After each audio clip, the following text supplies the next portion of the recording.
Walking alone, the streets are empty. The only thing I can see is my own silhouette. I'm getting stronger, step by step. The clock is ticking, but there's no time for regrets. I've been flying from town to town, from London to Taiwan. I've been all around the globe, trying to protect your soul. We are heroes tonight. We will fly above the sky. We are heroes tonight. Yeah. We are heroes tonight. We will fly above the sky. We are heroes tonight.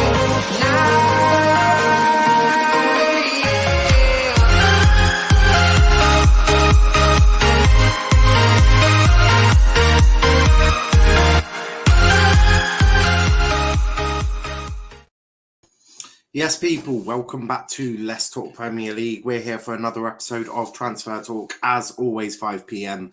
We've got a lot to talk about, actually. We have got a lot to talk about. But before we get into all of that, please do hit that like button. Subscribe to the channel if you are new. Get your comments in, because as always, I love to interact with you, especially on these types of shows. They're very interactive, where you can give your views on things as well. And there are some things that I've sort of seen that I haven't included in today. I'll do it tomorrow. A bit on Florian Wirtz as well. A really talented German player who I am awfully impressed with, actually. Seen him a couple of times and have been very impressed. But today we're going to talk Jesse Lingard and a potential move to Newcastle. We're going to talk the comments on that Xavi has made about Ousmane Dembele. Obviously, he's linked with Newcastle United. So we're going to talk about that. Nat Phillips on the move, potentially. Some clubs looking at him, as well as United, who are going to push on for Hidara. Martial close to signing for Juventus on loan. And the comments that Rangnick has apparently made towards the board regarding Shaw, Maguire and AWB. But today we're going to start off with Jesse Lingard. And the quotes from Sky says a few things from Sky, a bit from Samuel Luckhurst as well. Newcastle have made a fresh approach with Jesse Lingard, and he is believed to be interested in what Newcastle have to say and may favour a permanent move. Lingard can leave free this summer, so any offer would need to reflect this in terms of the finances on offer. Lingard has a very good friendship with Newcastle's new signing Kieran Trippier and is thought to be very impressed by the club's ability to attract a player of his calibre to St James's Park. It's an interesting one, this one, isn't it? I feel Jesse would probably favour a loan move, and that's sort of what Samuel Luckhurst says, which is Newcastle are working on a deal to sign Jesse Lingard on loan for the rest of the season. A deal would represent United's only realistic chance of securing a fee for Lingard. Newcastle would cover the entirety of his 100k a week wages. That's from Luckhurst. And that, I think, would favour Lingard more, because there is a risk if you go to Newcastle right now, which is there is a risk you're in the Championship next season. There's no guarantees that Newcastle stay up. If they manage to get Jesse Lingard in, that does feel like Newcastle could potentially get out of the trouble they're in. You know, Trippier, Lingard, if they can get maybe another defender, they've already got Chris Wood. Maybe that team has a chance of staying up. But it really does depend on what Newcastle do in the next 12 days on if I think Newcastle will be able to stay up. But it is a risk. But it is also known that Jesse Lingard wants to return back to London. So you see what I mean? Like London, Spurs are looking at him for the summer. West Ham also very much interested in the summer. If they love Lingard. They had him on loan last season, did a fantastic job under David Moyes. He's got friendships there now. He's respected at West Ham. So West Ham is a viable option in the summer. Newcastle, United are not going to strengthen West Ham or Spurs in January. We know that it would be very stupid for United to go, it's fine, we'll sell him to West Ham or Spurs. So that would have to be Lingard leaves for free in the summer and then joins one of those two clubs, to which United can't really stop at all. They would, however, they'll be okay selling him or giving him to Newcastle, because it doesn't strengthen or directly strengthen any of United's rivals. It just strengthens a team that's in the relegation zone at the moment.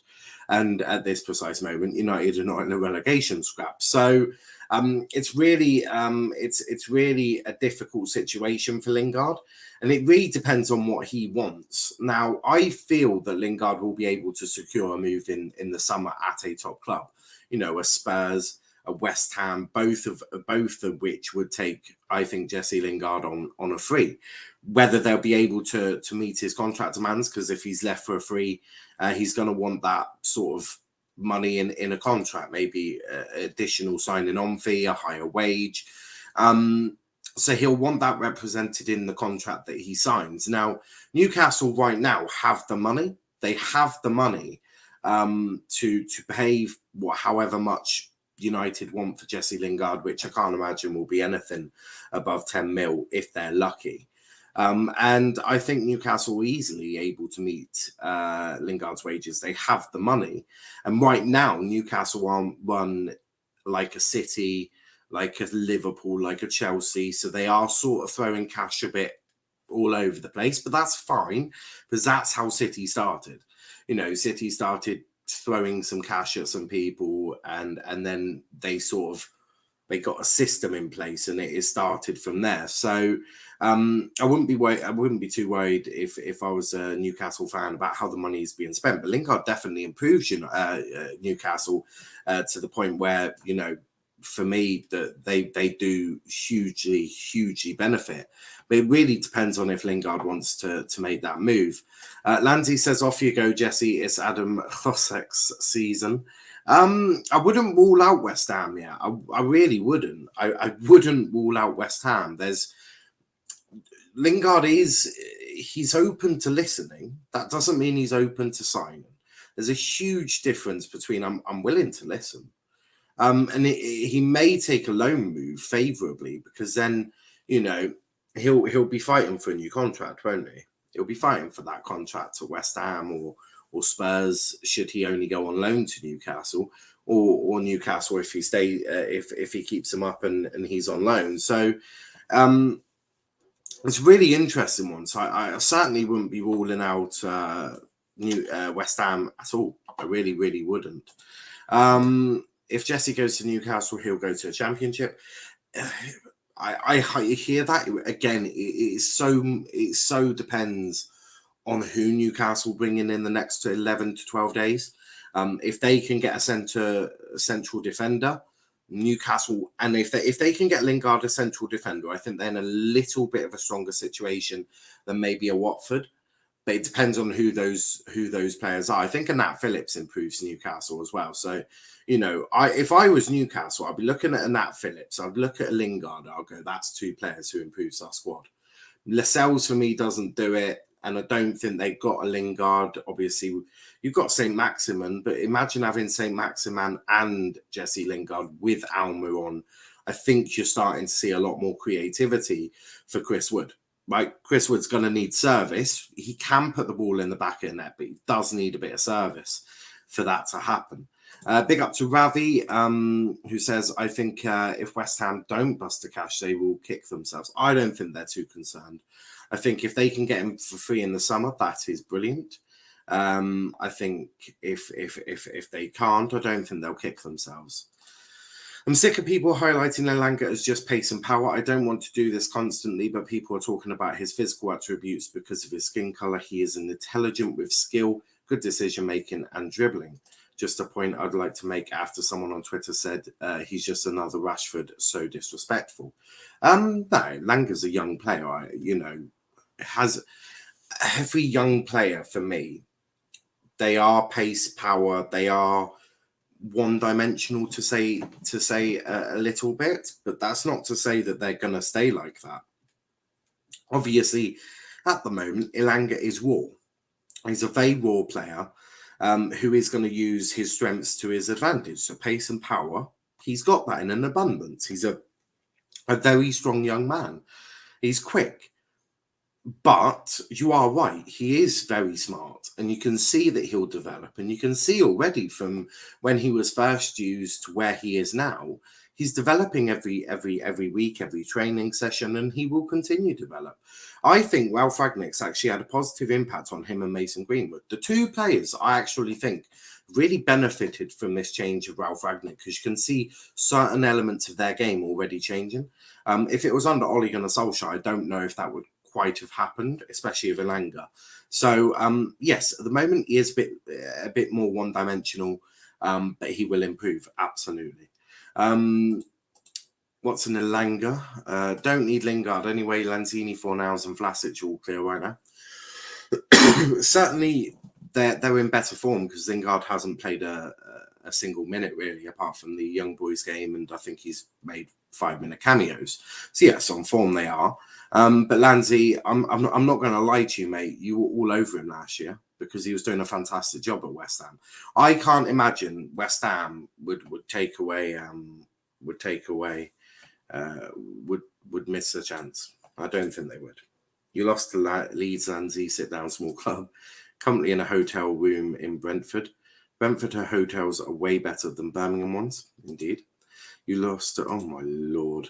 Joel Linton, Chris Wood, St. Maximin, Lingard is fire with Joel Linton's performance of late. Well, he's moved into central midfield, hasn't he? He's become sort of a central midfielder under Eddie Howe, and I think that is, I think that is mad.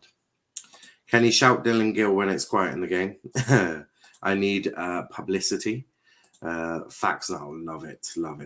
What if we're losing 4-0 and I chant, I blame Dylan Gill? Don't do that, Kenneth. I respect Kenny's commitment to the club. True fan. Your opinions stink, but true fan. Sell Diop and get Nat Phillips. That's also a move that I don't think will happen. Bjorn wouldn't even sell Diop. I'll just release him. Joel Linton is a cam now, isn't he? He is, but you know, you could probably even move him further back and put him in central midfield. But that's Newcastle. Newcastle got a lot of things that they need to do, and I think Newcastle should look at Nat Phillips. I really, really do. I think, you know, get something. I just think that they could do with a bit more power, a bit more energy at the back. And Nat Phillips, for me, last season did a good job in a very difficult situation. I mean, that Liverpool side, it was a very difficult situation, wasn't it? So, yeah, I think it'd be fantastic if they could pick him up. But I want to move on to Xavi's comments on Dembele. That's what I want to move on to next, because these are some interesting comments from Xavi, and I think potentially a little bit of naivety as well chucked into there. Agreed, Lanzi, I will drop him off personally. But Xavi announces this, according to Romano. Xavi announces Dembele could leave Barcelona in January window. We can't wait for Osman or renews the contract, or a solution to sell him must be found immediately. I don't consider sending him to the stands. He says he wants to stay, but he doesn't sign. Xavi again said the message is clear. Dembele has to sign a new contract, or we will find a way to sell him in January. No other way. I also wonder about agent is talking the way he is, and Dembele, on the other hand, telling me he wants to stay. I can't understand. This bit really does baffle me completely. It does baffle me. I think naivety, to say the least, from Xavi here, because if he thinks it's going to be so easy to offload Osman Dembele, you are sadly mistaken. You are paying him ridiculous wages. Similar to the situation at United, the Barcelona are paying some massive wages for Dembele. He's also extremely injury prone. So I struggle to believe what sort of club would take Dembele. I don't even think United would be so stupid as to sign Dembele. I really don't think they would be so stupid. Newcastle may be so stupid, but I don't think that'd be a stupid move for Newcastle. It'd be sort of their marquee signing, isn't it? Someone who hasn't really hit it off at Barcelona, but did well at Dortmund. So it could work very well for Newcastle if he were to do that. But then you have to ask the question, is Dembele willing to go to Newcastle in a relegation fight? So it's a really strange situation. It's strange how certain Xavi seems that he'll be able to offload Dembele, because I don't think it'll be so easy. Because you think about what sort of club will have the money to buy Dembele in January. Not many. And that's not even per se transfer, like in terms of the wages. I think it's more to do with the wages. I think what club is going to sanction a move like that apart from Newcastle? United certainly wouldn't sanction that move, not in January. United do their business in the summer. In January, you pick up players that you desperately need. United desperately need a central midfielder. They're looking at the central midfield role. I can't think of many top teams that are looking for an Ousmane Dembele style player. Maybe Spurs, but can they really afford his wages? Honestly. And they're looking at Adama Traore as well. Liverpool certainly don't, and they wouldn't pay his wages anyway. City, I don't think will look for him. They've just offloaded Ferran Torres, and Pep's been quite clear that no attackers coming in January. Chelsea, I really can't see Chelsea sanctioning Dembele. So that narrows the top clubs in England. Then you have to think Spain. Well, you're not going to sell him directly to Real, are you? The options are narrowing. There's other than that, Bundesliga again, but Bayern I don't think will be looking at Dembele. Not of his injury record. They'll be looking for someone a bit cheaper, probably a Haaland in the summer. So then where does it go? Where does it go? That's the situation. Where? What club buys Dembele? Unless he's willing to take a massive pay cut, I can't see any club buying Dembele. So Xavi, I think, is being incredibly naive there. Really naive. Or just thinking that Barcelona can sort of just do what they want and anyone will take him because Barcelona are selling him. I think it's really naive. I really do. And that's what happens when you get young managers like Xavi who haven't worked at a top level yet. He went to, I think, Saudi Arabia, didn't he? He's not managed at a top club like Barcelona. I just think he's being incredibly naive with how he's speaking. With how he's speaking about Dembele, I think it is just really, really naive. Lanzi says, give me Josek, Holzek and Kamara, and we're pissing the Europa. I don't think you're getting either of them this winter. It's such a shame players like Dembele and Carlos only care about the money. They don't even perform to deserve the money, yet they are greedy. I sort of understand that in a way. I think it's a bit harsh, but it is sort of true. I don't know much about Diego Carlos, so I couldn't really comment on that one. But on Dembele, I think money does interest him. I think Pogba's similar. I think Pogba's very similar. So yeah, I can sort of understand that. Fuck Diop, all my homies hate Diop. Jonathan David in the summer. Briannac says United will get Dembele. Their reason is probably, he used to play with Messi and Suarez. No, I don't think United would be so stupid. And honestly, United have brought in Sancho. They've got Greenwood. They've got Rashford, and they may not have Martial anymore, but you have Pogba, who can play on that left-hand side. I don't think United are looking there. I certainly don't think they'll look at the Dembele. Not under Rangnick anyway. I think Rangnick would push the club to a different place. Because I think, if this was under the previous management, you probably are right. Dembele probably does go to United. But if it was also previous management, the midfielders you're being linked to wouldn't be Hadara and Zakaria. Even though it looks like Zakaria might be going to Juventus now. You'd be linked with Neves. You'd be linked with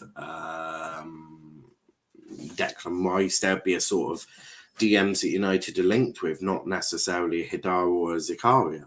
So, yeah, I just can't see it. I just can't see it. Apparently, we've matched Newcastle's bid for Diego Carlos, but it's probably a tier 95 source. Well, what source is it? What source is it? Because that would be interesting. I mean, it'll be. Do you guys think Barca will be able to offload Dembele this summer, like this January? Like, love to get your thoughts on that, because I just can't see it. I can't see any club stumping up the wages nor the transfer fee for Ousmane Dembele this January. I just can't do it. I can't see it. Diego Carlos will join Newcastle. They own a better. They are better than East. Oh, brilliant! But no, I'd love to get your thoughts on Dembele, and if you think he would actually, if someone would be able to tempt him out. But moving on, I want to talk about Nat Phillips next. It's the Express, yeah, defo ain't real. Well, yeah, definitely not. But Liverpool, on the other hand, so Goal can reveal Liverpool turned down an offer from Watford for Nat Phillips earlier this month. The Hornets wanted to take the former Bolton man on loan until the end of the season with the obligation to make the move permanent should they avoid relegation. Liverpool thought they are keen for a straight sale, and they are insisting their valuation of 15 million is met. They're thinking that's a fair valuation. I think that's slightly ludicrous and a little high. I'd say 10 probably is a little fairer, but Liverpool have never sold anyone cheaply. They don't do that. That's not Liverpool's style. Napoli were also the other side interested, but they chose for Axel Tuanzebe on loan. West Ham are long-term admirers, but would prefer centre-back capable of providing additional cover on the left if possible. Burnley may be a possibility should Newcastle firm up their interest in James Tarkowski, while Phillips also has suitors in the Bundesliga. So lots of different places that could materialise for Phillips. But the one that I'm shocked, utterly shocked, that are not even in the debate at the moment or even in the conversation is Newcastle United. I think you're looking at that. You look at the defense of Newcastle, right? You look at that defense, like it's appalling. It's absolutely appalling, that back line of Newcastle. Nat Phillips proved last year under pressure he can deliver. He's also no nonsense, which I think would suit Newcastle right now, because you need to sort of have that no nonsense, get the ball clear. You know, you're not going to dominate the ball. You want someone who's good, sort of in the air, which I think Nat offers you. So I'm shocked, absolutely shocked, that a club like Newcastle aren't looking at Nat Phillips. Maybe they think that he's not good enough for Newcastle. Maybe they think they can get a better centre back like a Tarkowski. But I don't know why they would. I don't know why. For me, Nat Phillips is younger than Tarkowski as well. So it's a tough one. It's a tough one. I mean, Eddie Howe and Newcastle seem to be just trying to get rid of all of Burnley's threats, really, which would be Tarkowski and Chris Wood. I'm surprised they haven't signed Ben Mee or Nick Pope yet. But you know, it's going to be a tough one. But could Burnley really afford Nat Phillips for 15 mil? They've just sold Chris Wood for 25, but apparently that money's been put onto debt, like to clear club debt. So honestly, that's a tough one. That is a tough one, and it's, I don't know. Nat Phillips, where do you think he'll go? Where do you think he'll go? I'd love to get your ideas, because I'm stumped. Someone unnamed Premier League team bid 7 million for him. That bid is disgusting. Yeah, it probably should be a bit higher, but I'd say no higher than 10. No higher than 10. Niall, do you think Tuchel gets sacked? Almost. Well, if he doesn't turn around that Premier League form and gets dragged into a top 4 race, I think he might. But I don't think it'd be his fault. I think he hasn't been backed enough, or with the players that he wants. Because you look at the top of the table, that isn't there anymore. You know, so many people could overtake him. So many people. We're talking Mahus, like we're talking, you know, big changes right now. So yeah, that's the situation there, isn't it? They may. Newcastle should go for both Nat Phillips and Ozan Kabak. They have a good understanding of each other, and in 13 appearances with those two kept 7 clean sheets. No. One of them, yes, not both. I mean, Ozan Kabak's at Norwich now, anyways, isn't he? So, yeah. 15 million because Phillips signed a new deal. New deal doesn't really matter. Not with a player like Nat Phillips. It really doesn't matter with a player like Nat Phillips because no club's going to go overboard on Nat Phillips. No club is going to look at Nat Phillips and go all out for him. Go all out for him. They will have a valuation probably of around 10 million maximum. If Liverpool want 15, they'll just be like, nah, you're all right. Oh, but what about Nat? Well, you can keep him. Then you'll just have Nat rotting on the bench, and then he'll maybe not get unhappy, but he'll certainly be disappointed because he'd have probably been promised that you'd try and sell him and that you just want to recoup value. And if that doesn't happen, then there is potential for him to be a little upset. Arsenal and Spurs can overtake Chelsea if they win their games in hand. Yeah, that is true. That is true. Palace paid 20 million for Mark Gehi. Differences are Mark Gehi has also played for England under 21s, being captain, I believe, and is I think a lot younger than Nat Phillips. I think Nat's 24. I think Mark Gehi's probably what 20, 21. Says the difference straight away. Mark Gehi is an extremely promising young centre back, whereas Nat Phillips is 24, 25, mid-20s. There's your differences. Difference straight away. There's your difference. But Palace are fucking stupid. There are Bundesliga clubs interested in him and one Italian team. I know. I've literally just said all of this. But, again, I just repeat what I've said. No club is going to go overboard for Nat Phillips. None of them. No club's going to do that. So, it's going to be tough. Maybe Liverpool may need to bring their valuation down. But at this precise moment, no move for Nat Phillips. But he is looking likely to be one to keep your eyes on. United to push on with a move for Hidara. Manchester United are pushing ahead with a move for Amadou Hidara. United are looking to sign him for around 25 mil, while RB Leipzig are looking to get up to 35 million. The player is keen on joining this month and is willing to tell Leipzig of his intentions. This is according to the Daily Mail, which probably means you probably meet in the middle. There's 30. Yeah, there you go. Problem solved. I can see. I do think United will make one signing. I have always thought that. I have thought that towards the end, the United board would listen to Ralph Rangnick, and try and get that.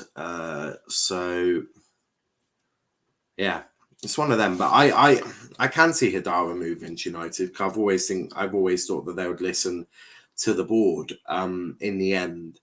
And I think that is the case. Probably 30 million, slap bang in the middle of the two valuations. You've come to an agreement, guys. Congratulations, Hidara on the move. I think he's got a 40 mil release clause. Where's it? 30?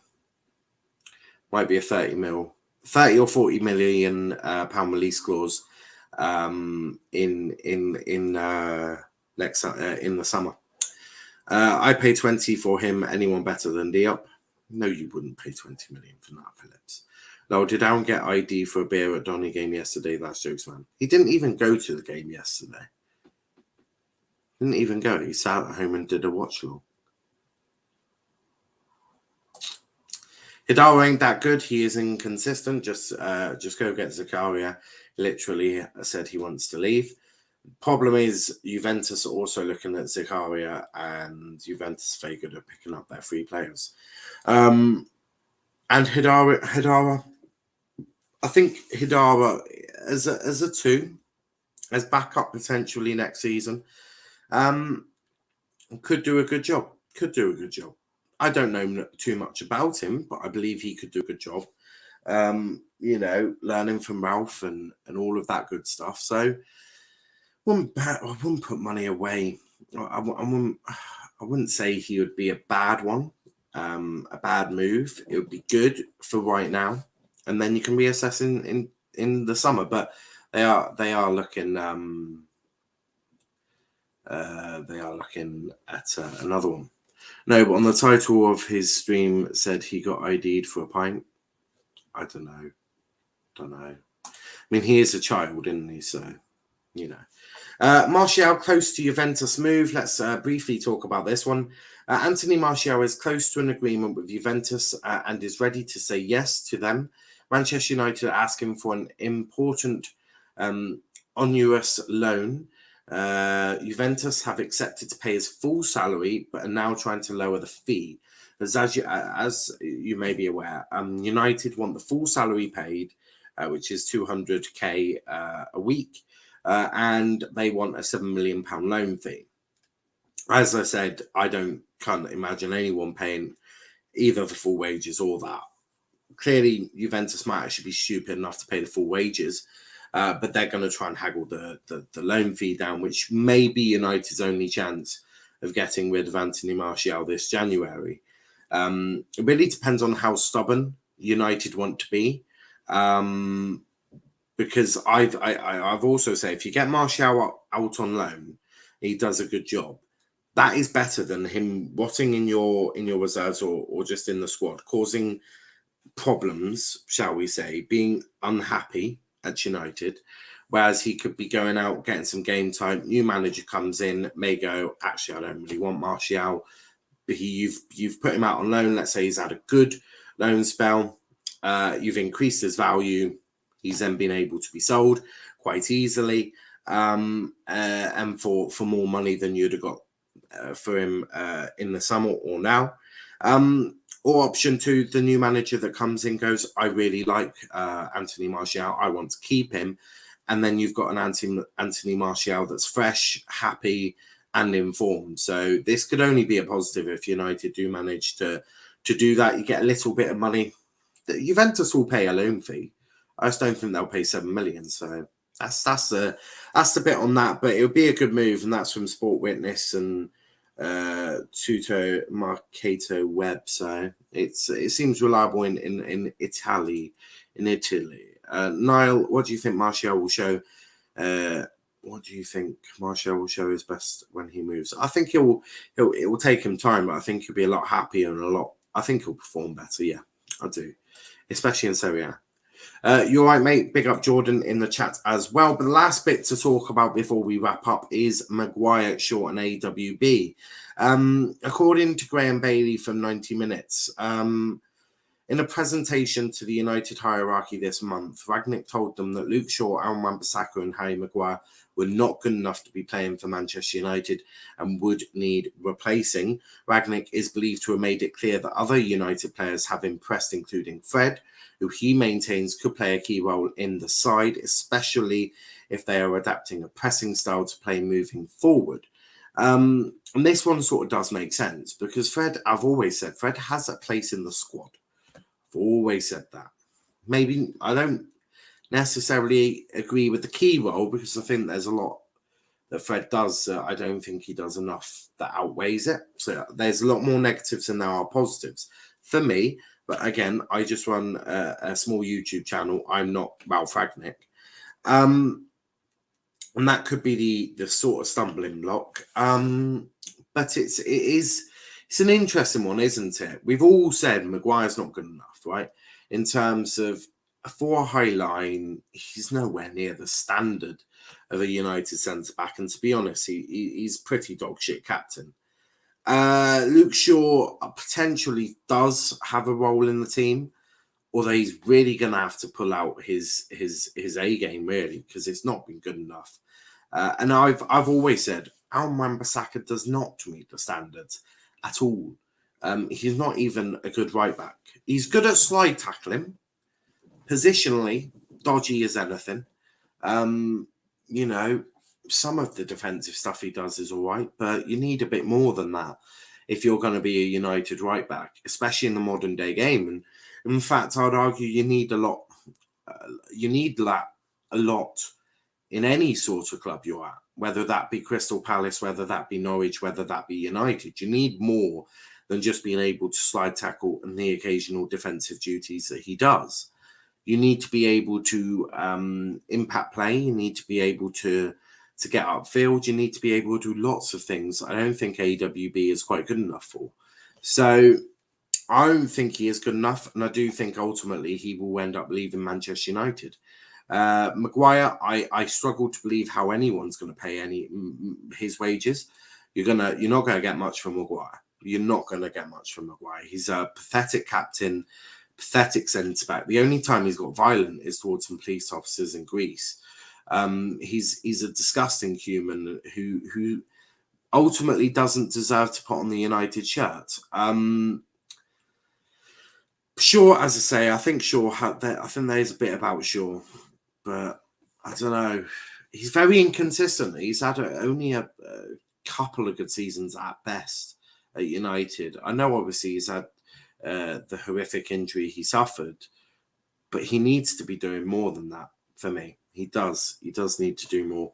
Ravi says AWB are not United standards, not good enough, might do well at Newcastle or Norwich. I don't think he gets in at Norwich. Max Aarons is so much better than AWB. Rory, the Chelsea fan, triggering the whole fan base saying Hazard will struggle to be top 10 Chelsea player of all time when he actually spot on. These fans are something else. Petr Cech in goal. Right back, what? Who the fuck's a right back?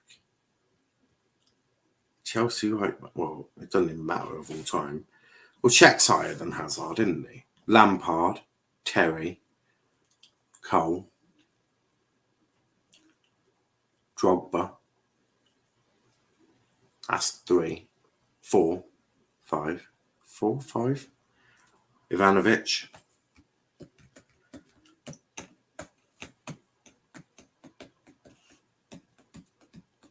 No, he is top 10. He is top. Aspilicueta. I think Hazard probably above Aspie. I think Hazard above Aspie. I think he does get into I think he does get into the top 10. I think he does. I think he does. Aspie, Kante, Zola, Makelele. He definitely gets in over Makelele. For sure. Almost certain. Now thoughts on Suarez to Villa. Racism going back to well, I don't like Suarez. I think he's a cunt, but that's because he's racist, and I don't accept racism. So I think it's a shocking move. On a football-based, thought, yeah, cool, well done. In terms of based on football, absolutely based on morals, absolutely disgusting human. It's disgusting human being. Who's disgusting, just absolute disgusting, bottom of my shoe crap, is Luis Suarez. Absolutely detest him. As I say, on a football based move, yeah, it's a good move in a way. I still don't know if it's amazing, but it's a good move. But on a moral note, Suarez is just a flawed piece of shit. And that's me putting that mildly politely. So, I don't know. I guess it's lucky United have already played Villa twice in the league now, because if not, that'd be one heck of a moment, wouldn't it? Well, especially if it was at Old Trafford. Now, the move abroad might be a best option for AWB, for sure. 100% might be. Harry and AWB norm rarely will want to pay their wages if they're on big money. They're both, well, Maguire's on, I think, 200, 250 or something. He's on big wages for an absolute shithouse fridge. Big wages. I'm putting people, them ones. Yeah, Suarez, as I say, very flawed human, but yeah. Moving on, and actually moving towards the end of the show, because that is going to be that. I'll be back at 7:45, so just in about 2 hours, where we'll be doing a watch-along of Brentford versus United from the Brentford Community Stadium. Should be a good one. So if you want to join us, you know where to find us. If you do want to join us on social media, please check out our socials. All links are in the description. Yes, like the video, subscribe down below, turn the bell notification on so you never miss a video when we go live or miss a video. And yeah, keep doing all of that lovely stuff, and keep your comments rolling in the comments section down below. But until next time, thanks for watching, guys, and peace out.